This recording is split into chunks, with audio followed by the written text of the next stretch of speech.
Prime delivery is fast. How fast are we talking? We're talking puzzle toys and lick pad delivered so fast you can get this puppy under control fast. Pee pads, cooling mat, peg hammer, fast and fast. And those training TREATS, faster than you can say sit fast.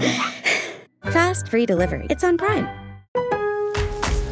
Save big during Labor Day at Lowe's. Get up to 40% off select major appliances. Plus, buy more to get up to an additional 20% off. Shop even more savings with 3 Stay Green 1 cubic foot vegetable and flower garden soil bags for $10. This Labor Day, take care of your home for less at Lowe's. We help, you save. Valid through 9/3. Soil offer excludes Alaska and Hawaii. Selection varies by location. Select locations only. While supplies last. See Lowe's.com for more details. Unfiltered discussions. Unexpected guests. No topic is off limits. From sex and relationships to the human condition, personal anxieties, and so much more. The only talk show of its kind in the world. This is The Last Show with David Cooper. Welcome to The Last Show with David Cooper, only this is not David Cooper. I'm Caitlin Green, stealing his microphone while he's on vacation. Coming up on the show tonight, cosmetic dermatology. Some celebrities say they're just having a bit of laser done, but others look like they've laser printed a new head. I've got the COO of a renowned beauty brand, dermatology and plastic surgery clinic, on with me to break down just how big this business is and what procedures really make a difference. I'll also talk to my favorite angry mortgage broker, Ron Butler, about the state of housing in Canada. Sex educator Samantha Bitty joins me to discuss why it might be time for you to take a break from dating apps. And right now, entertainment reporter and host Teri Hart joins me to talk about festival season. TIFF is upon us, and so marks the race to award season. Teri, thank you for being here to let us know what to watch. I'm so happy to be here, chatting movies, chatting stuff, both of us with our headphones on. Both of us looking like real digital audio professionals. Yeah, something like that. It is one of my favorite times of year. It's movie season. And I think it's like popcorny blockbuster season all summer. And then come September, as we head into the festival circuit, it feels like it's like prestige movies. And we start to get a little inkling of what may or may not be favorites during award season. So I love this time of year. And because both of us are located in Toronto, and because you do so many amazing panels and amazing events around movies, it's TIFF. TIFF is coming. TIFF it's arriving as we speak. There'll be, all the opening parties. I think they start just after the long weekend. So what sort of is like top of mind for you around TIFF? What are you really excited about? Okay, so yeah, TIFF is a lot of people consider it like the second most important film festival in the world next to Cannes. Cannes happens in like May, the Toronto International Film Festival. If you want an easy way to remember when it always starts the first Thursday after Labor Day. Okay. And it runs for 10 days. So this year it's really early. We're September 4th to 14th. I love an early film festival. I love that I still have some of September left. But this is the time of year that I love also. It's kind of like my, I'm going to age myself now, but you don't remember because you're a youngin', but you used to get like flyers in the mail around like October, November time for kids to pick out their Christmas gifts. Oh, I remember this. Of course, the Eaton's catalog. Hello. Yes, this is my version of getting those Christmas gift, flyers in the mail of what I want and what I want to see. Because you're right, Caitlin, you really framed it nicely. Like this is the time of year that we start seeing those movies that have that Oscar prestige buzz that are gonna, like I say, go the distance. Yes. And I have a list. So the festival has like over 300 movies in it. I think there are like 320 feature films. That's a lot. Like it's a lot to just weed through that. So my priority list is over 100 movies long. Not cool, man. Like I got to get better at this. But I love movies. So it's hard to really, really narrow it down. I would say one of the biggest tickets is Guillermo del Toro's Frankenstein. Okay. There is a real buzz around Frankenstein. Christoph Waltz stars in it. Mia Goth, Oscar Isaac. And of course, it's the Frankenstein story. And it is Guillermo del Toro. He did win an Academy Award for Shape of Water that premiered here at TIFF. And Guillermo del Toro is like an adopted Torontonian. He is. He shoots all of his movies here. So he's kind of like, a homeboy that we're cheering for. Mhm. And not that he needs a lot of cheering because the man is an artist. It's always incredibly visually what he's going to do. So I can't wait for that. But it's actually not my personal top pick. My Okay. personal top pick is Hamnet. Hamnet is the story of, so Jessie Buckley stars in it, and she is, in my opinion, the best actor working today. I think I will see anything and everything that Jessie Buckley does. If you are not familiar with Jessie Buckley, just run to her IMDb page and start watching the movie she's in. She's that good. She's that spectacular. So she stars in it alongside Paul Mescal. We all know him and we all love him back Normal Yes. People days. And it's directed by Chloe Zhao, who directed Nomadland, won an Academy Award for that, then went and directed one of the MCU movies, and it was a little bit of a rough ride for her. But now she's back doing, not that MCU movies don't matter. Don't don't pull that as a clip. MCU movies do matter. But I would suggest that Hamnet is a movie that's going to matter in the history of art in a different way. So Jessie Buckley plays Shakespeare's wife or girlfriend, I think wife, while he's writing Hamlet. I was going to say, it's got to be Hamlet adjacent. Yes, it is Hamlet adjacent. And so I just love Jessie so much. I love Paul Mescal so much. And I love Chloe Zhao at the top of her game. And there's no doubt to me that this is going to be a performance that people are talking about, as I'm going to use the term, go in the distance for Jessie Buckley and maybe even Paul Mescal. Yeah. I'm also super stoked for Hedda, which is a reimagining of the Hedda Gabler story with Tessa Thompson. Oh, and, cool. Hedda is regarded as one of the best plays and one of the meatiest, most wonderful roles for an actor to play. So to see Tessa Thompson, who people probably, she's been in the Marvel movies, but maybe you know her best from like the Creed franchise. She's so good in that. Yeah, you're right. Yeah. Yeah, Right. yeah. So to see her get this and just be able to like eat it up and spit it out, I am stoked for that. So those are a few that I'm really, really excited for. I'm excited for Good Fortune. It's kind of been the year of Seth Rogen. He's been everywhere Yeah, and he has. having incredible success. He stars in this as well as Aziz Ansari, who directed it. Who's been like, obviously after his like turmoil a little bit, he's been fairly quiet professionally. Yeah, I think he had to take a step back, He did. He did for a while there. Okay. A little introspection. Yeah. There's a movie called Roof Man by Derek Cianfrance, who has made some really interesting movies in his career. Kirsten Dunst stars in this. Channing Tatum stars in this, which people are really excited to see him in this role. I think Channing might have a lot going on. Like that first Magic Mike movie, you forget how much he had to do in that outside of like being super hot and super dancing. Like I think Channing Tatum has depth, and I think we're going to see it in Roof Man. And I was going to say, because of the director, Derek Cianfrance, I knew that name, and he did Blue Valentine and The Place Beyond the Pines, both starring Ryan Gosling. And kind of Ryan Gosling, at a point where he wasn't as famous and heartthrobby, and then he was very famous and heartthrobby. And he also did The Sound of Metal, which was a movie that I absolutely adored. So I think he has done at least a very good job of taking kind of like a Hollywood heartthrobby leading man, and he can give them like this big artistic outlet. So your prediction for Channing Tatum based on this director, I could really see happening. Yep. So put a pin in that one. Okay. You mentioned Sound of Metal, which Riz Ahmed starred in. Yes, Sound of Metal. I love him so much. He's here at TIFF in a movie, Hamlet. So we've got Hamnet and we've got Hamlet. So and Riz Ahmed is starring as Hamlet. So that's interesting. Brendan Fraser is back.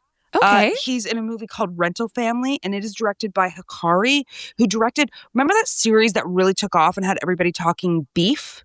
Yeah. So that is the same, Hikari is the artist behind Beef, and he's now made this feature film called Rental Family. Oh, what's that? What do you know what Rental Family is about? So I haven't seen Rental Family yet, so I'm going to cheat here and I'm going to just read you the IMDb synopsis because, they're there for a reason. And it says, an American actor in Tokyo struggling to find purpose lands an unusual gig working for a Japanese rental family agency, playing stand-in roles for strangers. He rediscovers purpose, belonging, and the beauty of human connection. Oh, I love that. I mean, I love Beef, of course, that the same director did, starring Ali Wong, and I love Brendan Fraser, and he has been professionally also kind of quiet since The Whale. But he's so beloved, and he like the minute I hear his name, it's just like it's an actor you kind of root for because his professional comeback was this like amazing story and full of heartbreak, right? Like full of overcoming trauma and strife and crime. Frankly, he was abused, and it was wonderful to see him win that Academy Award. Want to be part of the last show with David Cooper? Call us and join the conversation. 1-888-505-6644. At Sierra, you'll always find apparel, footwear, and gear for 20 to 60% less than department and specialty store prices. But right now it's clearance time, so you can save even more on everything you need to get active and outside. Visit your local Sierra store today.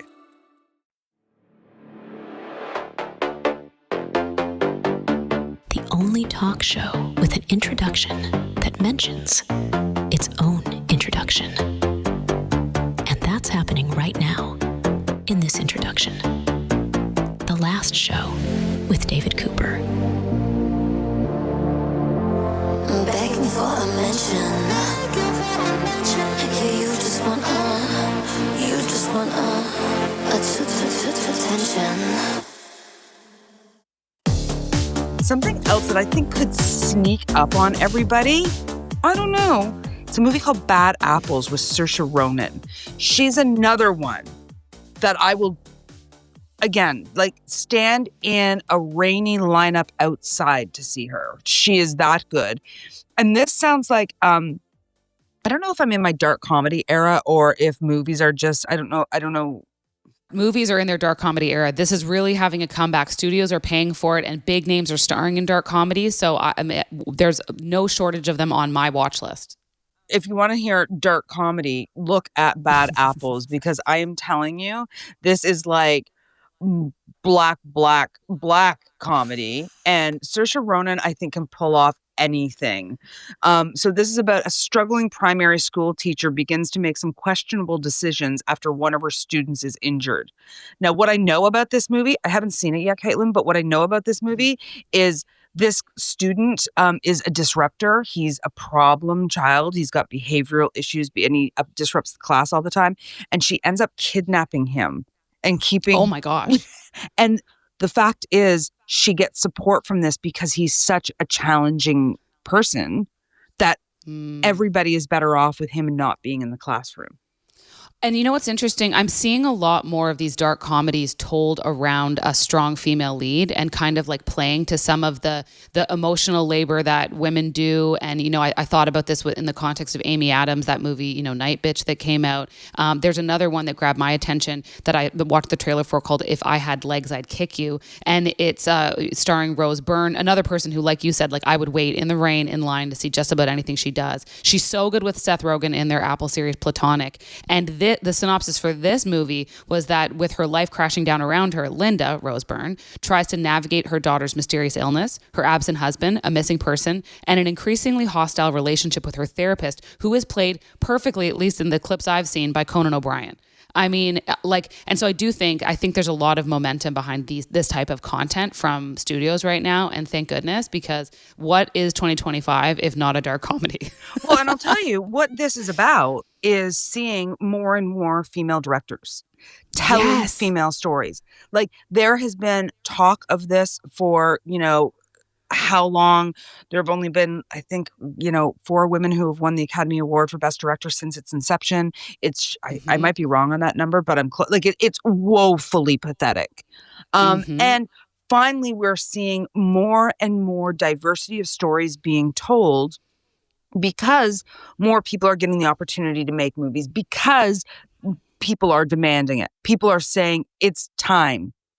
And people are going to see it. I mean, like, look at the Barbie movie, right? Like, look at the success of that. You've got Margot Robbie's production company. You've got Greta Gerwig. I mean, even the success, like, culturally, if not necessarily at the box office, of anything that Emerald Fennell has been doing lately. You saw Saltburn. You saw all this stuff. So, yeah, I mean, so the Celine song of it all. Like, there's so many more examples of people really showing up and either sitting in seats in theaters like with Barbie, or talking about it, creating a cult following, creating a buzz like these other titles, and then becoming sort of like the at-home profitable movie that happens. So I do love that. I would say also, I'm going to throw another name in there, Chandler LeBac. Mm-hmm. Chandler LeBac is Canadian. She is coming back to the festival with her follow-up movie from her very, very successful movie called I Like Movies. This movie that is in 2025's film festival is called Mile End Kicks. And it stars Barbie Ferreira, who people will know from Euphoria if you watch Euphoria. Loved her in Euphoria. Jay Baruchel is also in this, and it is, semi-autobiographical, I think, in the way that I Like Movies was, but I really feel like Chandler is going deeper with this.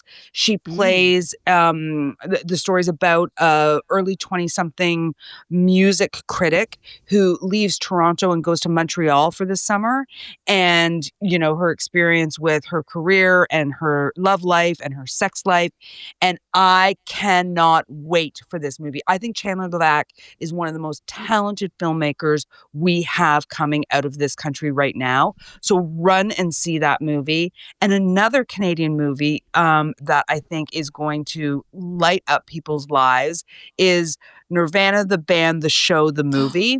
It's Matt Johnson, who made Blackberry. This is his movie.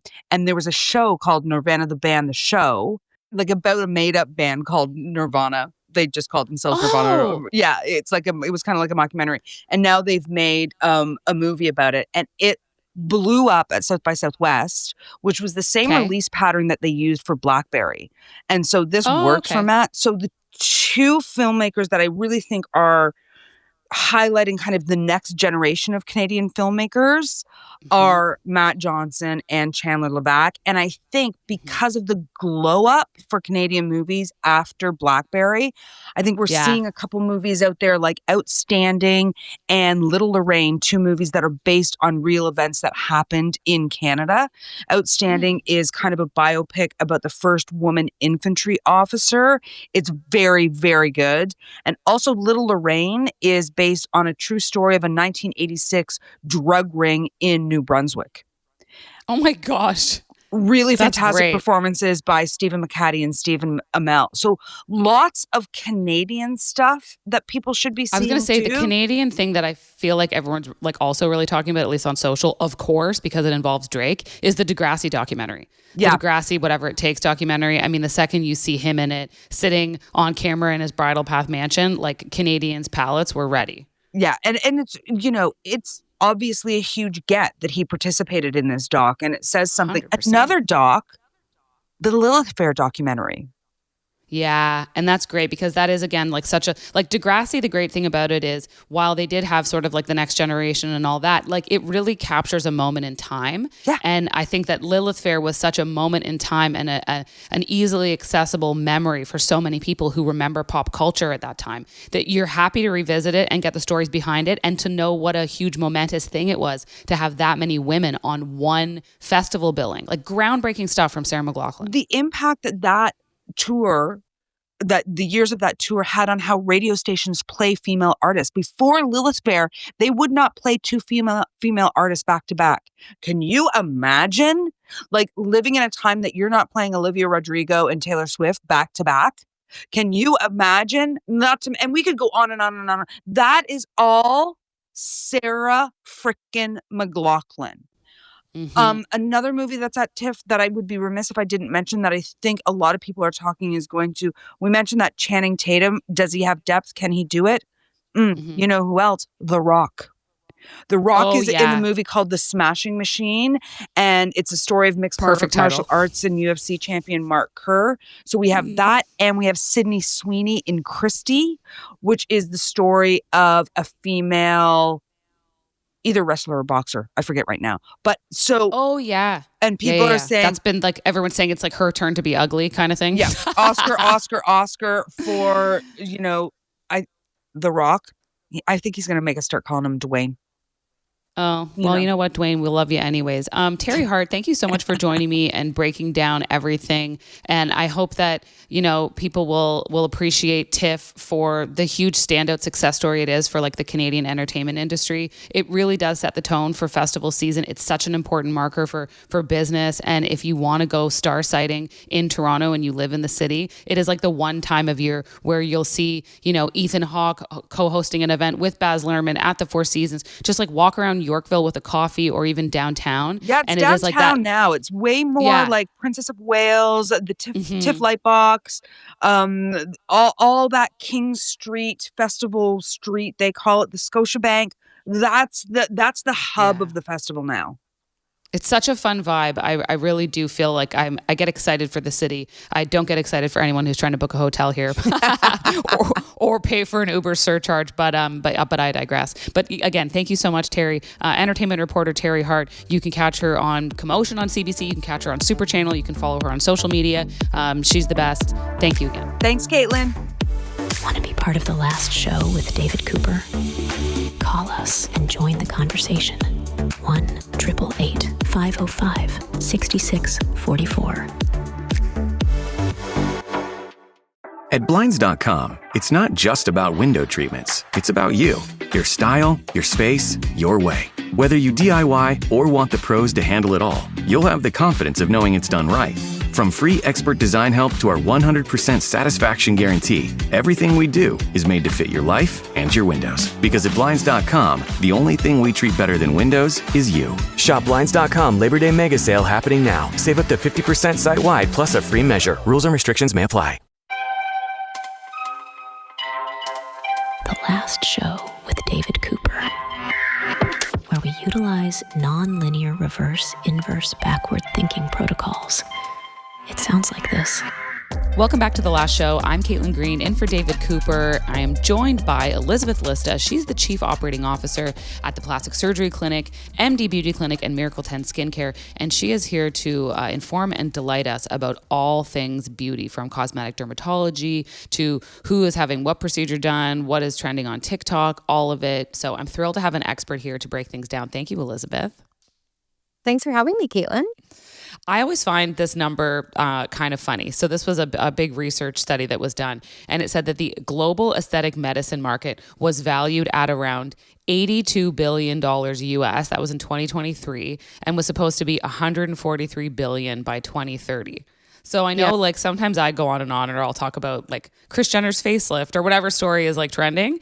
And some of my friends, a lot of my like straight male friends, will kind of glaze over. But I'll be like, no, this is huge business. It's only growing. And those numbers weren't even representative of like beauty products. This isn't even skin creams. This isn't even stuff like that. So you've got to have seen a crazy uptick in business. It's crazy. And if you can believe it, the market is actually extremely underpenetrated. So there was a study out of McKinsey a few years ago that was looking at, the number of current users of injectables, medical grade skincare, lasers, all of the non-surgical devices, current users, and then people considering to use in the next 1 year and the next 5 years. And it found that if the projected number of people, the current fence sitters, decide to start using these types of treatments, if those projections were to come true, in North America, we would not be able to meet the demand of those consumers, which is actually crazy. And it's crazy for me too, because I obviously am mostly interfacing with people who are trying these types of treatments. But there are so many others that are thinking about it and just haven't decided to jump on board yet. So definitely growing every single year, lots of new exciting technologies coming out all the time. And with that, there's some good things, and then of course there are some negatives as well.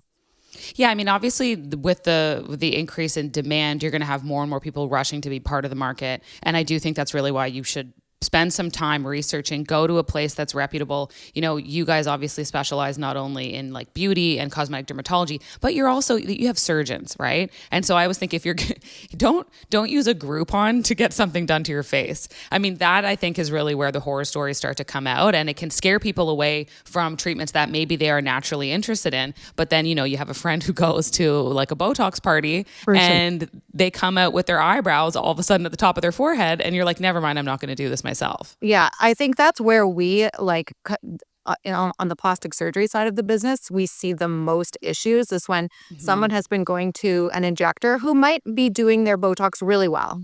There are lots of great places to get Botox. The problem becomes when, what your patient really needs is maybe a blepharoplasty, what they need in order to get what they want, right? The vision of themselves that they have, that what they want, when they really need a blepharoplasty and their injector is saying, well, I could do a little brow lift with, Botox and filler here. That's when we start to see issues, because those providers don't have the full range of tools that maybe, we certainly do have here and another clinic might have. So that's when we start to see issues, and we're often correcting things like that. For everyone at home who isn't a TikTok plastic surgery addict like me, what is a blepharoplasty? Oh, it's an eyelid lift. So we could do the upper eyelid, we could do the lower eyelid, and it could involve all manner of things. Tightening, skin excision. If you have excess fat pads here, we can remove that. And we're often really just opening the look of the eye. Well, and I often think too of, how many people, myself included, have gone into hairdressers, and I'll have a picture of, Hailey Bieber, and I say to them like, oh, I want this. And what I'm really saying is like, I want to have a different head. Can you do that with, can you do that with a haircut? No, they can't. And I think again, like it speaks to, if you go somewhere and like they have those limited tools, but they really want to help you achieve something, you might feel disappointed in the end. You might not be able to achieve it. Whereas if you go somewhere where they're like, look, we can get this done. You can get a millimeter here, a millimeter there, but ultimately what you probably want to look to is a down the road actual go under the knife, like, lift up your lids, because that can have amazing results. And we're seeing now like facelifts, the old days of facelifts seem to be well behind us. Now skin tightening is so much more advanced than it used to be. And there is a ton of celebrities who like, Kris Jenner immediately comes to mind. Christina Aguilera is another one. Lindsay Lohan recently. What are some of the skin tightening procedures that you're seeing really, really take off in the office? Yeah, for sure. So skin tightening has come a really long way. At the end of the day, if you are looking to reposition tissue, so if we're looking at real deflation and sagging, the gold standard is a facelift, and there is no skin tightening technology that will ever approximate the results of a facelift. That is just like, so it's while we've come a long way, like it's still, facelifts are gold standard. I think what we're seeing more and more now with these new technologies is that we are pushing out the timeline a little bit. So for that patient who, maybe genetically and has always been interested in a facelift, and, genetically is just that is going to experience more sagging, we can push it out a little bit further. It also is helping to enhance the results of the facelift. So yes, Kris Jenner got an incredible facelift. Like it's incredible. It's stunning. Dr. Steve Levine, colleague of our surgeons here at the clinic, like he is incredible. He did a beautiful job. And one of the reasons why her result is so good is because she's been doing treatments, probably once a month, if not more, for the last 20 years. Yeah. And she's been doing the right treatments, and she hasn't been overdoing it. And so when Dr. Levine goes in to do his thing, he's working with really great tissue. She has really great collagen and elastin already. Her, the structures are there. Like he's working with a great canvas. And so that's why her result, I think, was really great. When we're looking at the technologies themselves, we're looking at a few different things. I think the biggest ones that most people have heard of are radiofrequency microneedling. So that's your Morpheus 8. Potenza, you may have heard of. They have a handpiece for that. there, many, many, many others. Silfirm, lots of different platforms coming out.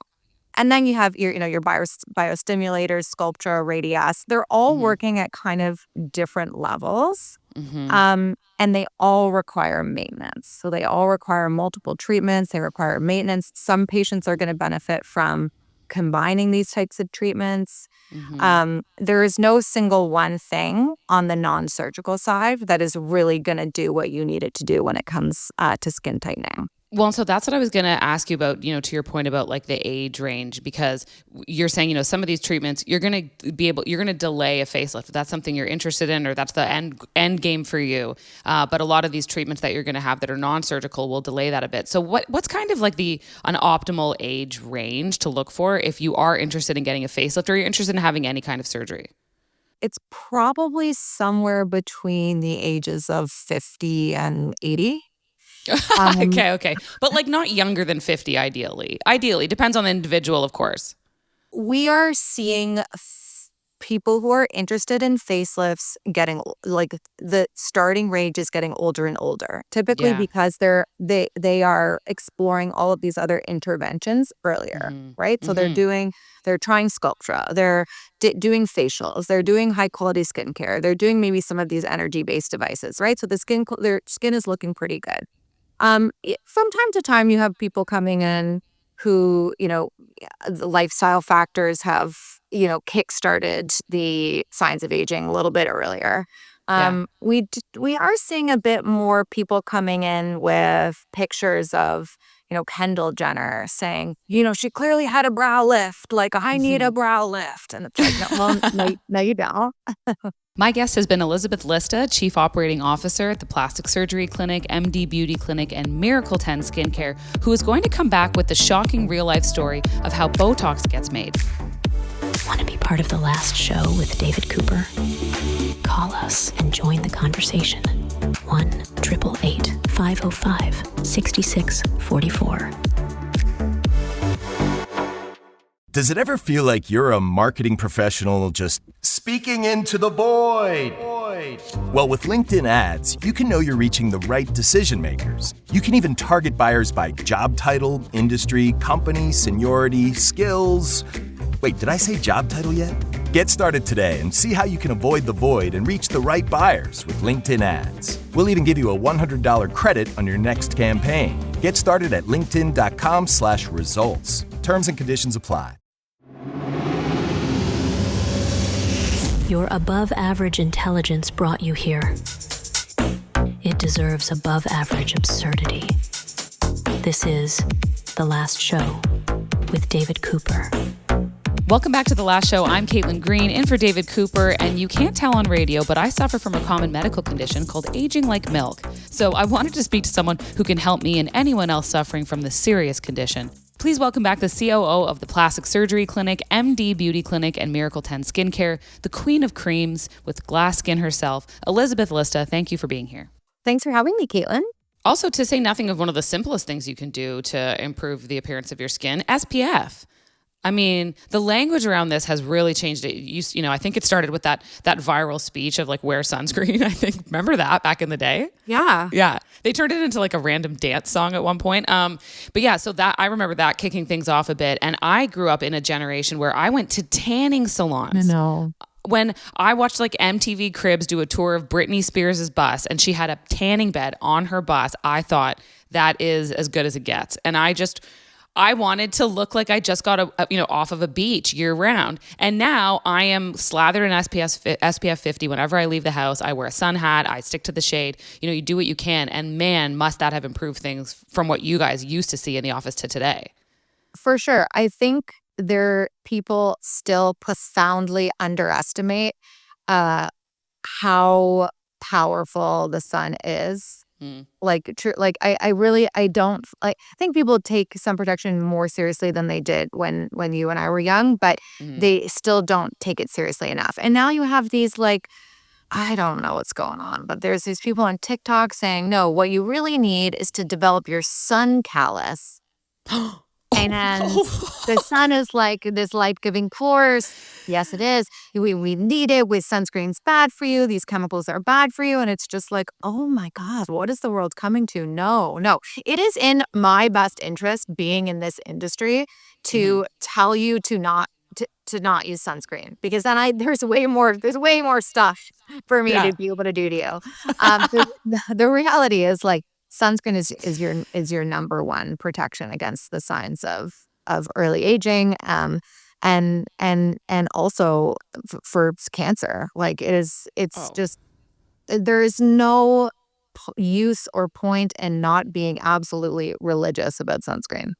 The other thing I think that's that I see, and this is, again, like, this would be the benefit of TikTok, because there's certainly a lot of downsides and misinformation that starts trending and gets circulated on there. But it's the transparency, I think, around the procedures that people are having done. And again, because the Kardashians are sort of like the first family of cosmetic dermatology these days, it started when there was a TikTok creator who had inquired openly to her followers and on her channel, like, specifically what Kylie Jenner had done for her breast augmentation. And Kylie Jenner replied with surgical precision about what she had done. And then that kicks off this big trend of people revealing what they'd have done. And I think there was sort of a more open conversation. Now, this tends to trigger a lot of feelings in the general public about, is this normalizing it? What, is this bad if people get it when they're too young, and all of that sort of fixation that can take place. But I do think it is valuable, because there are also the celebrities who will go around saying, oh no, I just really watch what I eat, and I stay out of the sun, and I sleep a lot, or, I've had a couple of laser, like, things done to my face. And I always just look at them and go, well, unless you've laser printed a new head, like, that's just not true. Like, yeah, and I think, as humans, like, it's very normal to feel like you want to optimize your look. I think humans have always done that. And if social media is allowing people to feel less alone in that, and to, like, get all the information that they need to make this decision, because I think a lot of patients that we've seen have come in and said, I saw this surgery actually being performed on social media, and now I really don't want to do it. In which case they go towards the non-surgical side of the business, right? And they pursue non-surgical treatments, and they're thrilled with that. So I think, the more information, for sure, the better. And it's certainly important for celebrities who have all these, who have young people looking up to them, to be able to be transparent about what they're having done. I also see more and more men, interested in asking me questions about, because they know that I'm kind of following all this stuff. So I have male friends who will say, oh, what about this? Have you tried that? What are the procedures that you're seeing really of high interest to men, and with optimal results for them? Yeah. So in Canada, lots, and in the US, lots of facial optimization.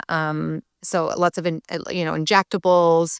We're also seeing a lot of rhinoplasty, male rhinoplasty in our practice here. We, at the clinic, we are pioneers in gynecomastia surgery. So this is a male breast reduction.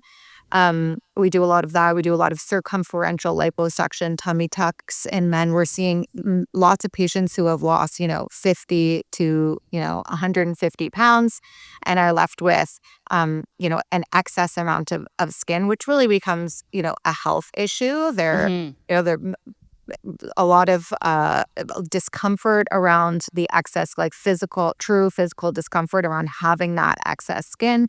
And for those people, these are really, like, life-changing surgical interventions. In the US, they're doing a lot of cool things with, like, body sculpting. So they have more implants that are indicated for different areas of the body than we do here in Canada. So we're seeing surgeons put implants in the trapezius muscle. Surgeons put implants in the upper pec to give that, like, fullness, and the calf. So lots of cool stuff in the US with implants. We're not as advanced yet here in Canada with that, but I think we'll see more of that in Canada with men. Okay, and something that, like, I learned about, and it really blew my mind, and I do feel like it needs to be a documentary, or at the very least, like, a small podcast series, is the story of Botox itself, like the product Botox. Incredible. So, okay, so I'm obviously you know this as well. Can you give sort of the Reader's Digest version of the story of Botox and how it's manufactured and like the secrecy around it? We should interview my brother, who is a journalist and knows Okay. way more about this than I actually do. Like the crazy secrecy around it. Yep. But so originally Botox was indicated for, I mean, it was indicated for a whole host of medical conditions.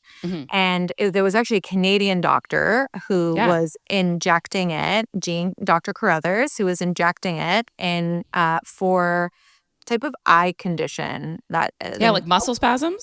Yes, strabismus. Yeah. She was injecting it on the eye and she was like, well, I'll be damned. There is something magical happening here. And not only am I curing my patients' medical conditions, but I appear to be removing their wrinkles for a short period of 3 to 4 months. Like, what is happening? So I think what a lot of people are surprised by is that Botox is incredibly safe and is used like on children for like a whole host of conditions. So it has all of these therapeutic indications. The cosmetic indication is just a small piece of what it does. So it's super, super duper safe. It is derived from botulinum toxin, which I think it's like this much of the raw material supplies the use of cosmetic Botox for an entire year. Yeah, so I think that was it. It was something that I had read where it said the entire world supply is so toxic. It's roughly the size of a pill, like a vitamin pill, and it's split into roughly 50 million vials that then become completely safe in the way that they're processed. That's exactly right, Caitlin. See, you got it.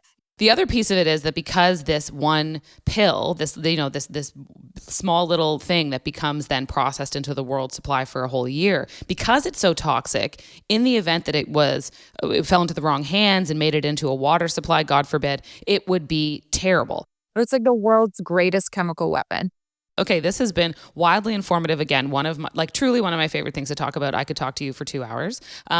This has been Elisabeth Lista. She's the Chief Operating Officer of the Plastic Surgery Clinic, MD Beauty Clinic, Miracle 10 Skincare. Thank you, Elisabeth, for joining me and being a wealth of info. Thank you so much, Caitlin. Want to be part of the last show with David Cooper? Call us and join the conversation. 1-888-505-6644. Change is always happening, but no matter what changes in 5 years, there's one thing that will stay the same: the price of your internet. With the Xfinity 5-year price guarantee, you get 5 years of the most reliable Wi-Fi, with our best equipment included, for a price that stays exactly the same. Restrictions apply. New residential customers only. Taxes and fees extra and subject to change. Most reliable Wi-Fi based on Open Signal Awards USA. Fixed Broadband Experience Report, August 2024. Broadcasting intimate confessions and useless obsessions. You're listening to The Last Show with David Cooper. Welcome to The Last Show. I'm Caitlin Green, in for David Cooper, who is off on vacation, and I'm putting that in air quotes, at Burning Man, a festival that my next guest probably has some thoughts on, with headlines such as orgy dome collapses circulating online. It's time for sex, etc. with sexual health and consent educator Samantha Bitty. Thank you for joining me, Samantha. And did you see that headline out of Burning Man? I didn't, because I'm taking a social media break. And I love that for you. Yes. Like I was like, this is negatively impacting me spiritually, mentally, emotionally, and physically.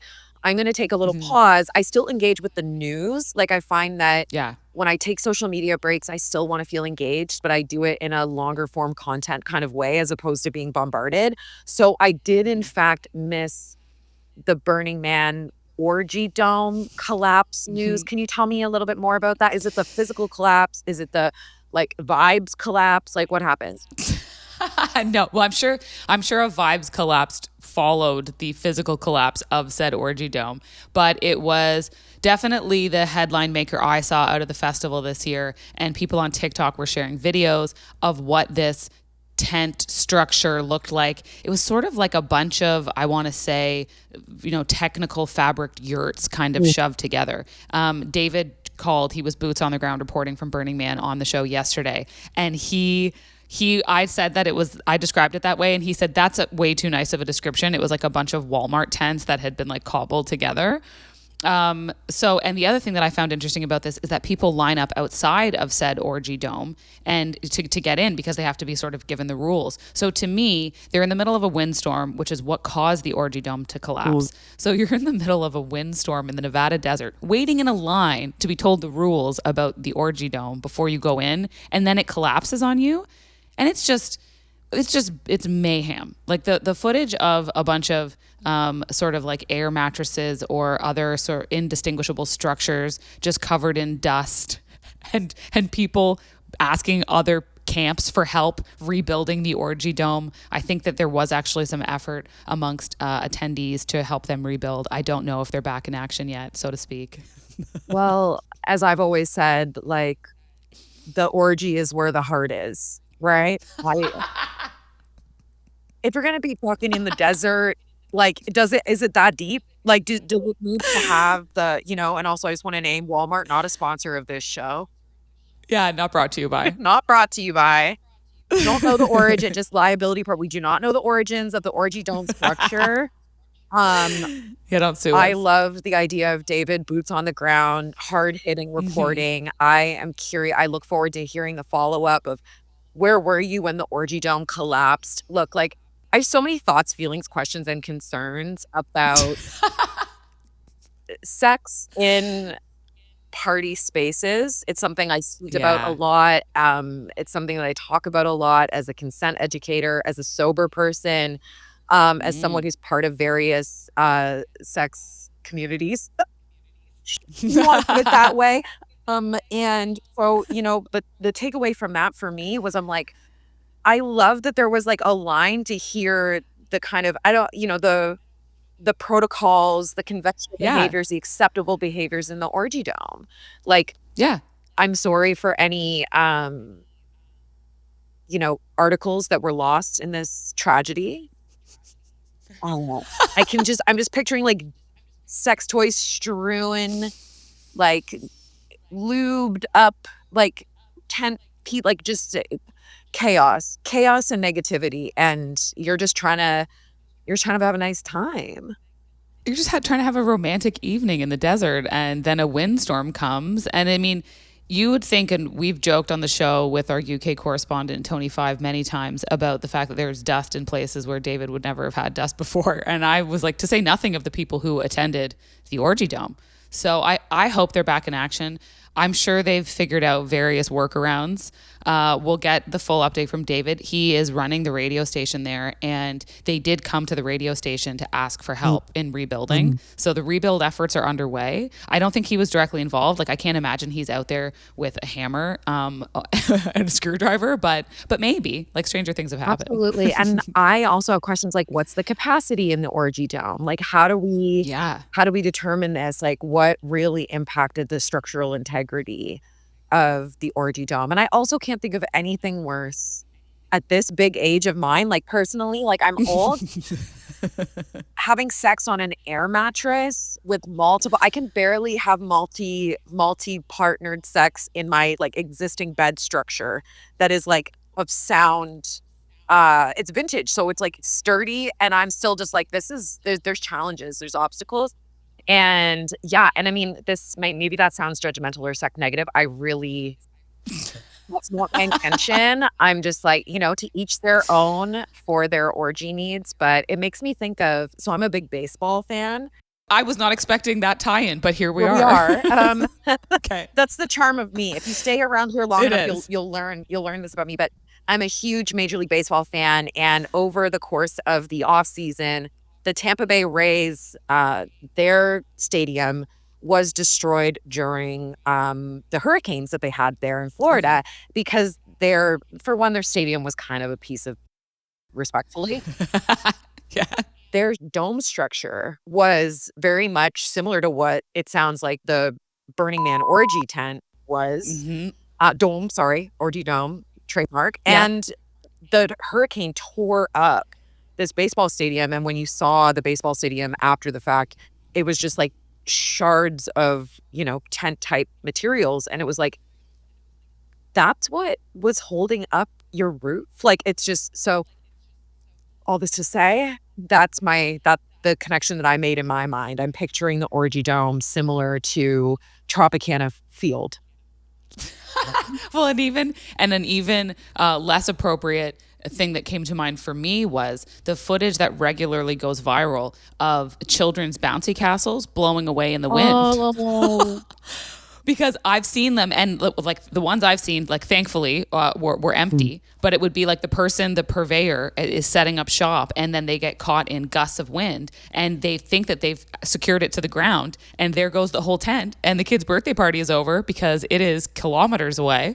And so when I heard about the wind, I thought, thankfully nobody was injured, because it would have picked right up, and that's what it looked like. It looked like some of the top of the dome got blown off. So I don't know. I'm just happy everybody's okay. I don't know how the rebuilding efforts are going, but I'm sure David will keep us appraised with how this is shaking out in the RIP to the Orgy Dome. But that is not why you're here today, even though I really appreciate an Orgy Dome side story. I just have to wonder, though, and this is the last thing I'll say, is how many glowing jokes were made after the fact, right? Endless jokes. I mean, if you can imagine, like, the headline heyday that outlets like Page Six or the New York Post or various morning shows in Australia have been having with this, I had to apologize because I said, I know, David, that this is like a real arts festival, and there are people who are very skilled and who are going there and like they're doing genuinely cool art installations, but I would be remiss if we did not pay an obscene amount of attention to this specific story, because there's always like a headline story out of this festival every year. In the Mud Pit year, it was the story about Chris Rock and Diplo getting stranded there and then hitchhiking with a van full of random people. But this one has really taken the cake for 2025. So I'm glad that we've been able to even further break this down from like a professional sex educator sense. And I like that you co-sign on the lineup and the consent when everybody was walking in, because even though it's not very like rock and roll to like do a consent rundown, you need to do it. Like, you need to keep things above board. Arguably, it is the most rock and roll radical thing in the world to have affirmed consent practices that are rooted in harm reduction, rooted in risk awareness, rooted in pleasure. Like, we're here to have a good time. And quite frankly, this Orgy Dome fiasco and discussion is the most connected to Burning Man I've ever felt in my entire life. Look at that. Yeah, I just, I might apply. I might apply at Burning Man to be like, can I run your consent programming? Because this is thrilling to me.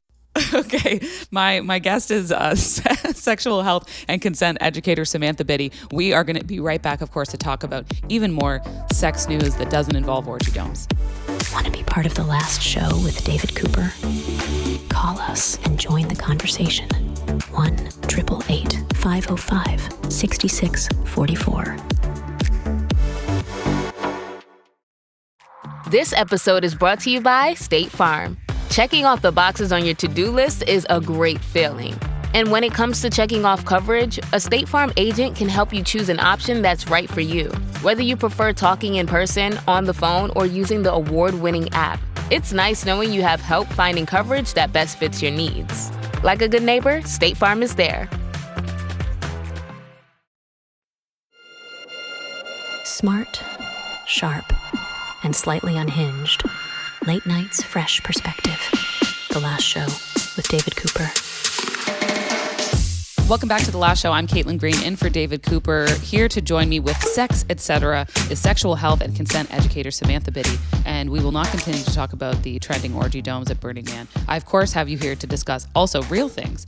One of the real things that I see, this makes its way onto headlines, I would say, biannually. And it's usually in like a roundup about dating apps and people's gripes with them or things they like or terms that are being thrown around. But GQ did a great article on how dating apps are leaving 5'11" men behind. And this has been a long recorded gripe of single men on the apps, is that if you are anything under 6 feet, you just basically don't get, no one swipes left on you. No one or swipes right. That's it. No one swipes right on you. So what do you think about kind of the the view that a lot of women have that they're not gonna connect with somebody who's under 6 feet tall. And how do you think this is kind of like underserving both sides of the coin here? Because I can't imagine feeling this way as a guy. I know women feel like this around their own body image issues. This seems to be the kind of the like top line one for the fellas. Yeah, I mean, I think David and I have discussed this at least a little bit because, as we know, David is a short king. I personally love an otter, like a shorter, like a little bit, like I like a little dude. Like, why not? But what?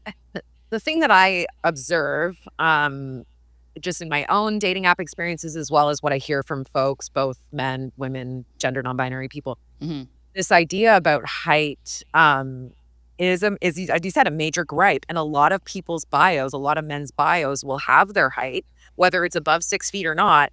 And then like in parentheses, in case that matters or if that matters. And to me, the height piece is never a thing. But the jadedness of if in case that matters to you, that's the part where I'm like, well,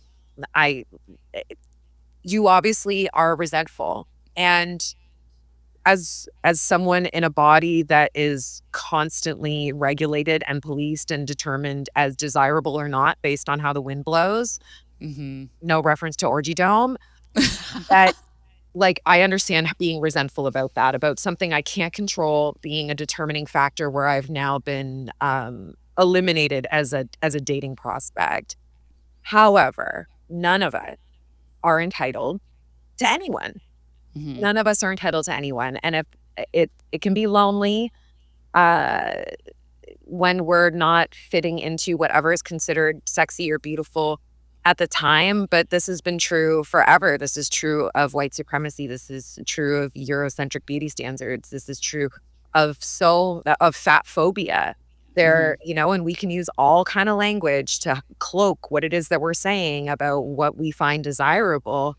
Ultimately, the compatibility will lie in, someone's genuine intentions for a connection. And none of us are entitled to smash.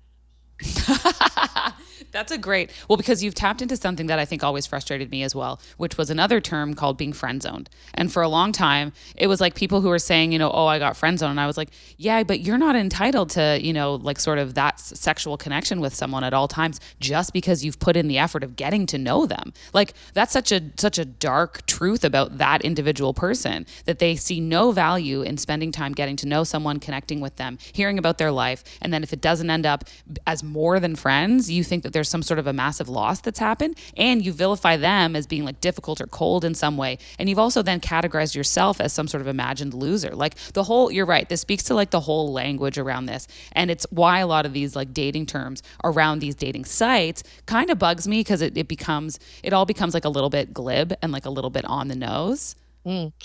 The whole idea of friend zone, and I talk about this very openly, is it's rape culture. Like that is part of the rape culture pyramid. The idea, as you've said, that relationships, particularly as it relates to sex, are transactional.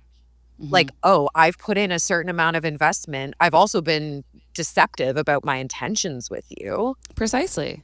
And also just this notion that sexual or romantic connection is the most valuable or the most important.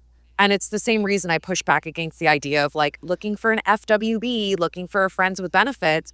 Define those benefits and define friend. Because to me, my friends will give me money if I need it. My friends will drive me to the hospital. My friends will, we go to each other's parents' funerals. Yeah.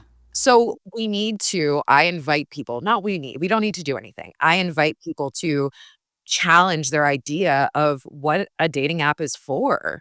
Like we are like, and the gamification, this has been talked about a lot in lots of articles and things like that, but even just the idea of like, I'm shopping for a partner.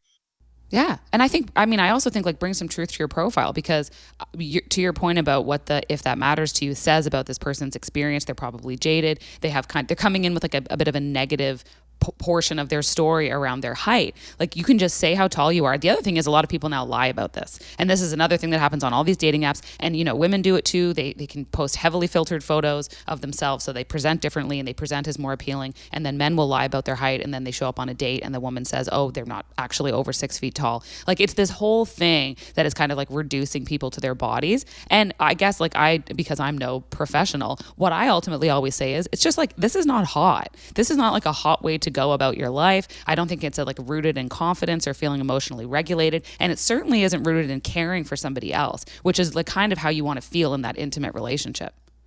I believe so. And having a transactional relationship to relationships is just like a byproduct of our larger society, which is just rooted in the idea of consumption. And I think that, like, you know, as it relates to folks feeling alienated because they're not aligning with whatever the beauty standard is or whatever, it's like, okay, if it's that important to someone, is that person going to really even be compatible with you? Mm-hmm. This is where you know, like, I have a body type where some people might be really into it, some people might not. And I don't have a sense of entitlement around someone that I find attractive. Like, well, you should just be attracted to me. And this is, I think that we run into this issue on the whole gender spectrum, right? The idea that men, and we talked about this a little bit last week or when we last met, like, that men should always be ready and raring to go. Yeah. And that, you know,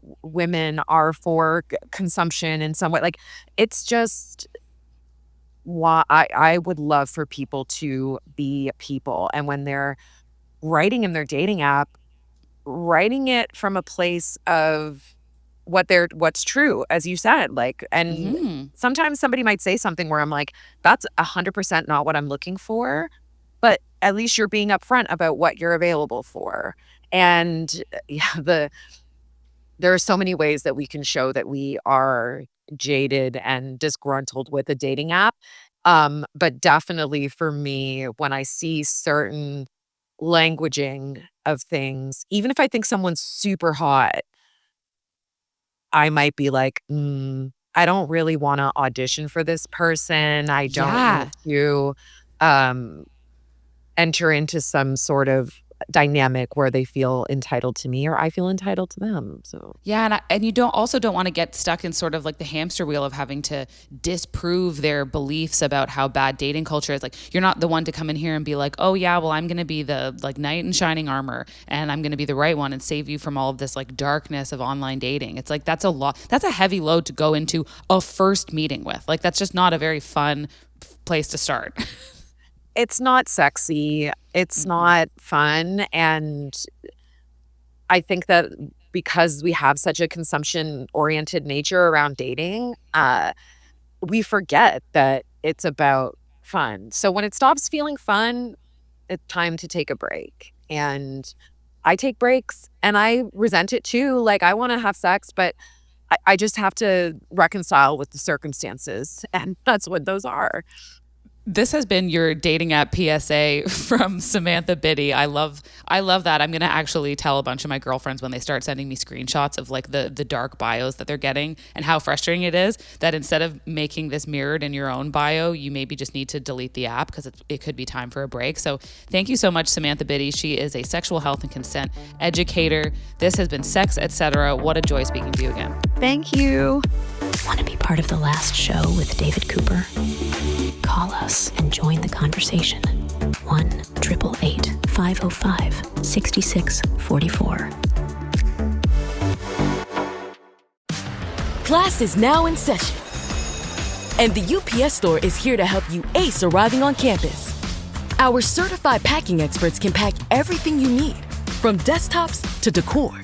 Plus, when you pack and ship with us, you get our exclusive pack and ship guarantee. Your items arrive safe or your money back. Restrictions and limitations apply.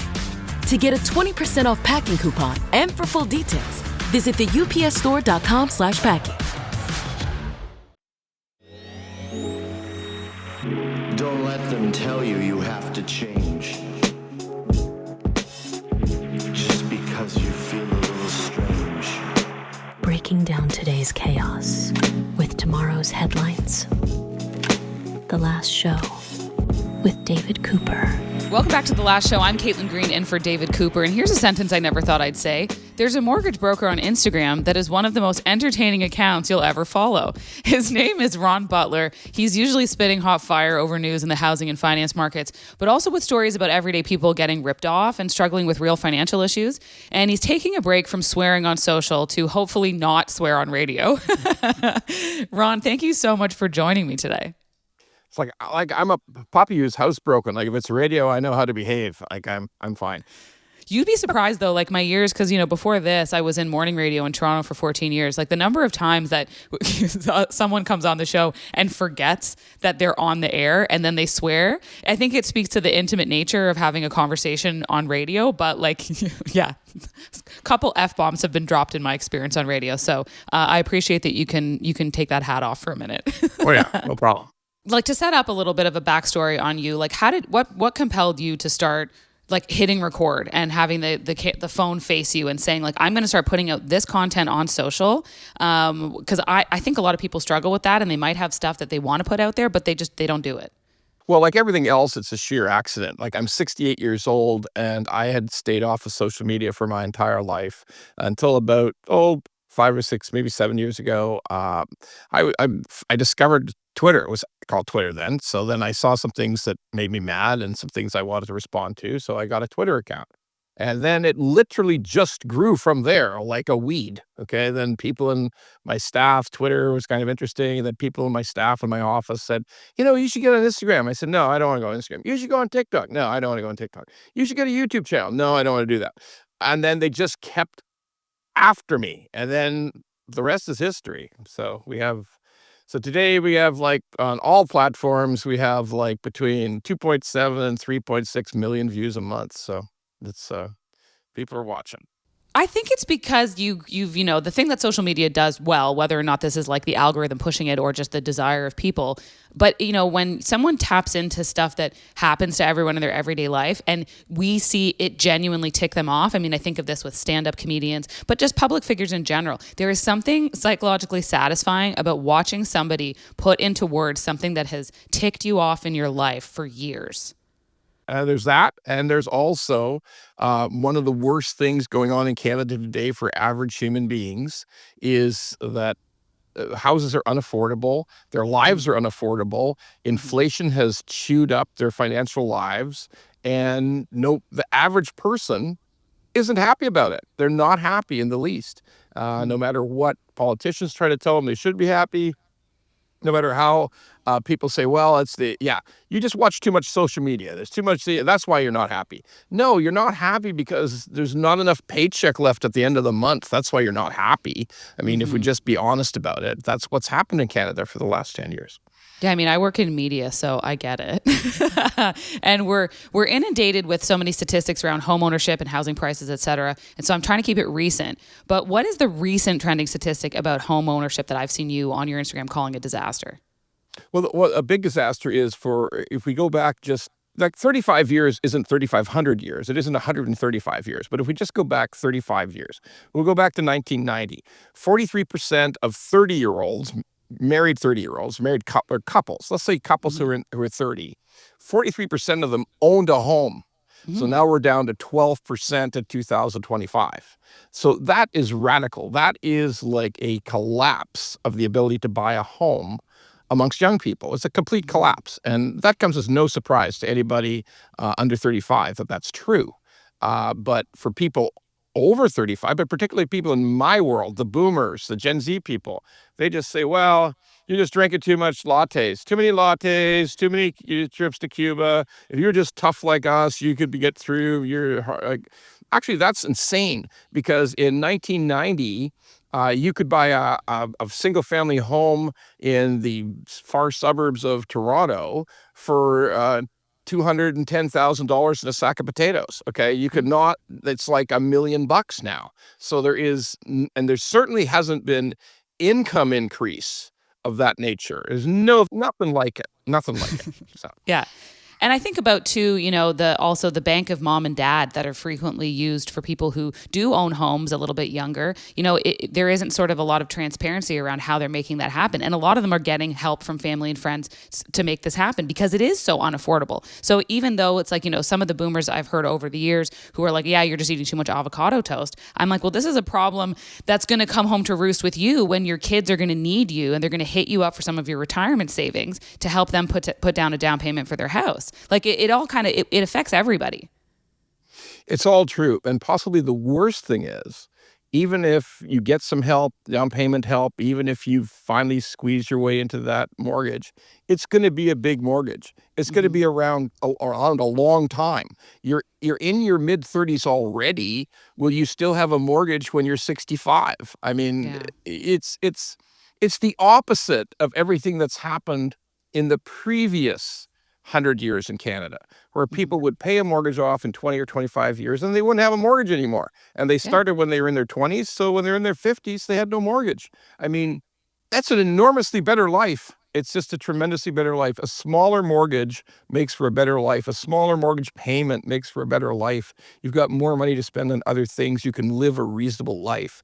But when your mortgage payment and your property tax eat up 50% or 55% of your after-tax income, nothing is good anymore. Everything's a struggle.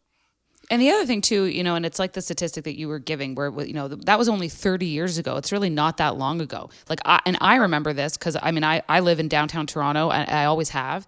And I've seen firsthand the increase in housing costs here. And it was always kind of the thing where in Toronto, you grew up with the idea that, oh yeah, sure, housing in New York and London is really expensive, but not so much here. And now there are all these headlines saying, Vancouver and Toronto are more unaffordable than New York. And I don't understand how has that happened? Because I have friends in New York and they're making a lot more money than the people who are working in Toronto. Well, you just hit the nail on the head. They're making more money. Their real estate might be the real estate in prime New York real estate. We're talking about Manhattan, Brooklyn, that type of thing. In prime New York real estate, their prices are similar to ours, but their incomes are all better. Every income is on average higher. And here's maybe the real killer statistic. If you drive an hour from Times Square, you got some houses you could buy that are like 380,000, 420,000. If you drive an hour from whatever they call Dundas Square now, or from Bay and Queen, if you drive an hour from Bay and Queen, you are still surrounded by houses that start at $875,000.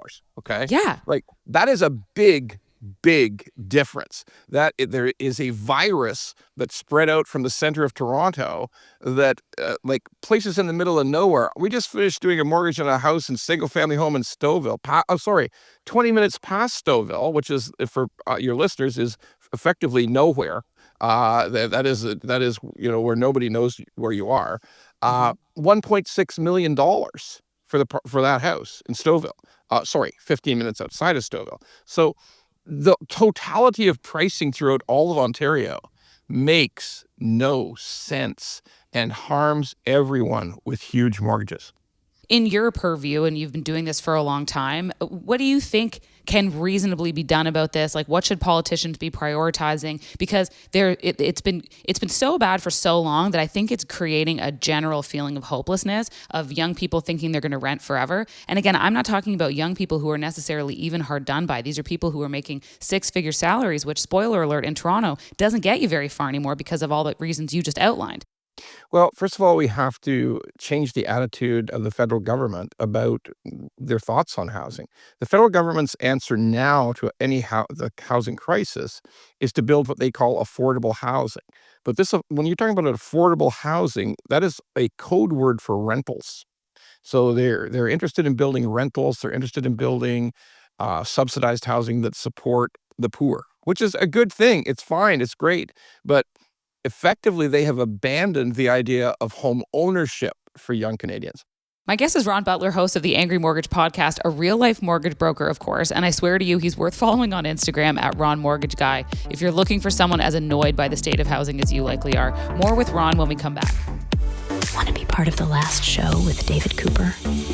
Call us and join the conversation. 1-888-505-6644.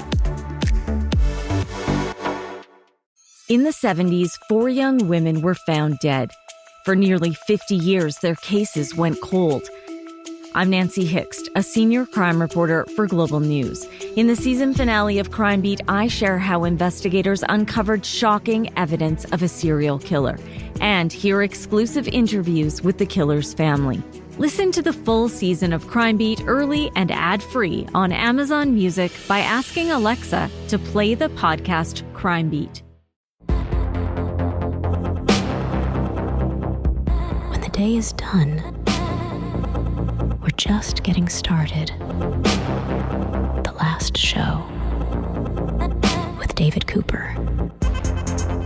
Welcome back to The Last Show. I'm Caitlin Green in for David Cooper. He's the host of the Angry Mortgage podcast. He's one of my favorite follows on Instagram, where you might know him as Ron the Mortgage Guy. And of course, he's a real life mortgage broker, a principal broker, ooh la la, at Butler Mortgage. Ron Butler is back to regale us with rage. Thank you, Ron, for joining me. I also want to talk about something that's happening too and contributing to sort of the squeeze in the housing market as experts see it. And that is that seniors are opting not to sell. Oh, yeah, they're definitely opting not to sell. It's been a fall off of almost about 100%. In other words, it used to be double just 15 years ago, the number of seniors who would sell their larger home, move into a condo or something of that nature, or a townhouse, and that's all stopped. So why has that happened? Okay, first of all, they look at the condo and say, because they want older condos. They want condos with like 1,000, 1,100 square feet. Because let's face it, every new condo is a dog crate. So you want something that's got 1,100, 2,000 square feet. And when they look at those older condos, they discover that the monthly maintenance fee is $1,150 a month and headed up. So they say, wait a second, between the property tax of $300 and the maintenance fees, which keep on going up, I'm paying $1,500 to $1,600 a month just to stay in there.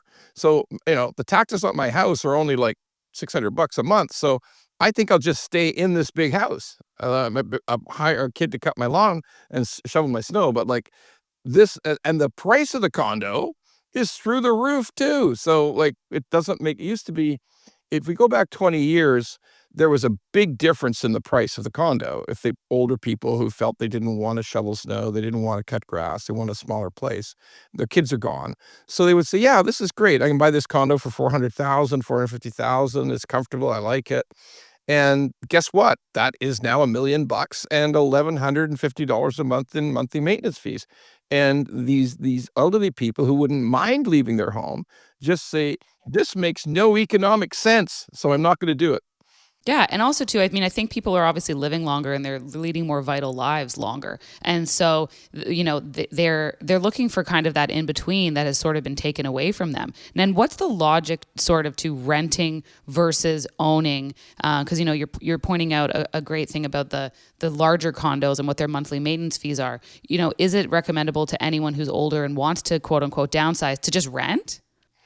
Well, to just rent, unfortunately, because of things that have happened in Toronto over the years, to just rent, you're never quite sure of what kind of building you're going to get. I mean, you've got to search for this small building that's tightly controlled, that's only a particular kind of building, because in way too many buildings, newer buildings, it's a bizarre landscape of elevators that don't work.